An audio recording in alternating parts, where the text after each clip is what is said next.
दोस्तों ऊनो मिंडा जो कि ऑटो पार्ट्स मैन्युफैक्चरिंग का काम करती है, उसने अपने फोर्थ क्वार्टर के रिजल्ट्स रिलीज किए हैं आज।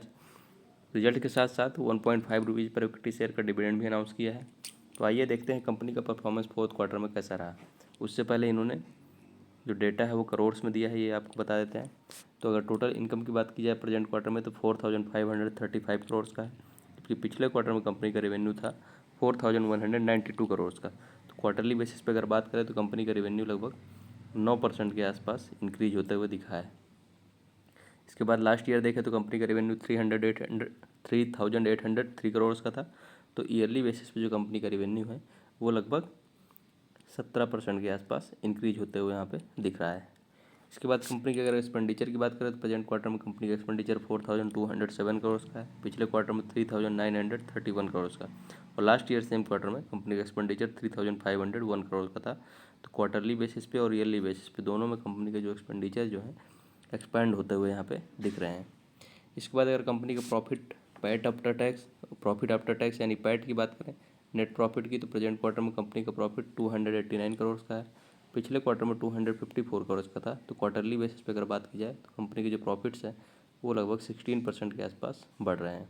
जबकि लास्ट ईयर देखें तो कंपनी का प्रॉफिट ज़्यादा था, मतलब यहाँ पर डिक्रीज देखा गया है कंपनी के प्रॉफिट में ईयरली बेसिस पे, और ये डिक्रीज लगभग 3% के आसपास है, और ये प्रॉफिट 301 करोड़ का था लास्ट ईयर में। इसके बाद कंपनी के अर्निंग्स पर शेयर ईपीएस की बात करें तो प्रेजेंट क्वार्टर में 4.63 का है, पिछले क्वार्टर में 4.05 का था, और लास्ट ईयर सेम क्वार्टर में 5.02 का था। तो क्वार्टरली बेसिस पे तो कंपनी की ईपीएस इंक्रीज हो रहे हैं, बट ईयरली बेसिस पे प्रॉफिट की तरह ही कंपनी की ईपीएस जो है डिक्रीज होते हुए यहाँ पे दिखे हैं।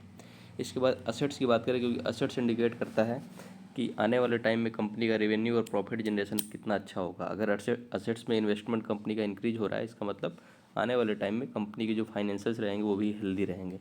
तो अगर प्लांट प्रॉपर्टी और इक्विपमेंट्स में इन्वेस्टमेंट देखें, अगर इनका पिछले साल जो था 2,963 करोड़ का था, अभी इंक्रीज होकर 3,690 करोड़ का, मतलब काफ़ी अच्छे मार्जिन से इंक्रीज हो रहे हैं कंपनी के जो इन्वेस्टमेंट हैं, और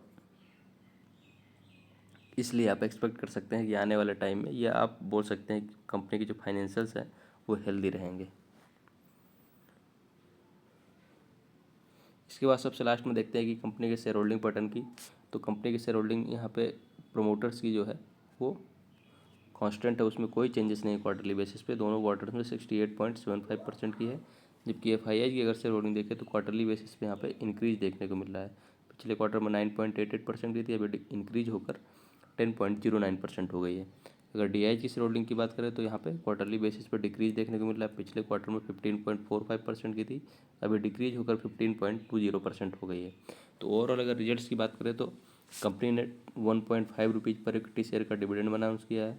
उसके बाद जो कंपनी के फाइनेंसेस रहे हैं उसमें रेवेन्यू में तो 17% के आसपास का इंक्रीज देखने को मिल रहा है ईयरली बेसिस पे, बट जो कंपनी के प्रॉफिट है उसमें 3% के आसपास डिक्रीज देखने को मिला है ईयरली बेसिस पे, जो कि रिजल्ट्स को थोड़ा सा नेगेटिव इन्वेस्टर्स के लिए बनाता है।